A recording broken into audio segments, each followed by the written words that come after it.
Software software कहलाता है। Computer प्रणाली के विभिन्न कार्य करने के लिए अभिष्ट प्रोग्राम या डाटा के सेट को किस नाम से जाना जाता है? तो ये भी आंसर आएगा सॉफ्टवेयर। इसके बाद में बात आती है अपनी कि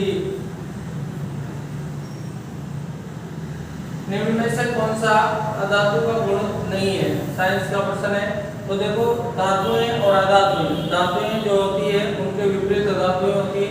तो अधातुओं का गुण कौन सा नहीं है? तन्यता धातुओं में होती है, अधातुओं में नहीं होती, यानी खींचने का, जैसे पत्थर को खींचा नहीं जा सकता है तो वो नहीं होता है। अगाध वर्ध्यता भी नहीं होती, यानी कि अपन उस पर ठोकेंगे पीटेंगे उसको सहने की क्षमता। चालकता भी नहीं होती, देखो पत्थरों में चालकता भी नहीं होती है, तो यहाँ पर डी ऑप्शन सही आ जाएगा। ग्रेफाइट किस प्रकार का धातु है? तो ग्रेफाइट एक विद्युत का सुचालक भी है और विद्युत का यहाँ पर ऊष्मा का भी सुचालक है। तो यहाँ पर जो है ग्रेफाइट के दोनों सही है, यानी कि ए और सी इसका सही आंसर है। 8वां नंबर का जो प्रश्न था वो अधातुएं सामान्यतः किस प्रकार के ऑक्साइड बनाती है? तो अधातुओं का प्रश्न है, अधातुओं का।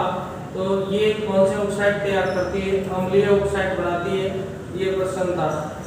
आवर्त सारणी में अधातुओं की स्थिति क्या है? आवर्त सारणी जो होती है, पीरियोडिक टेबल जो होती है, उसमें अधातुएं जो होती है वो दाईं ओर होती है आवर्त सारणी में।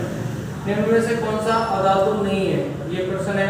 तो यहाँ पर जो है सिलिकॉन जो है एक प्रकार से अधातु नहीं है, तो ये प्रश्न आ जाएगा। कार्बन, फास्फोरस और नाइट्रोजन जो है अधातु गुण होते हैं, अधातु होते हैं ये, तो ये यहाँ पर सिलिकॉन का आंसर होगा। अगला प्रश्न अपना था दिसंबर 2024 तक राजस्थान ऊर्जा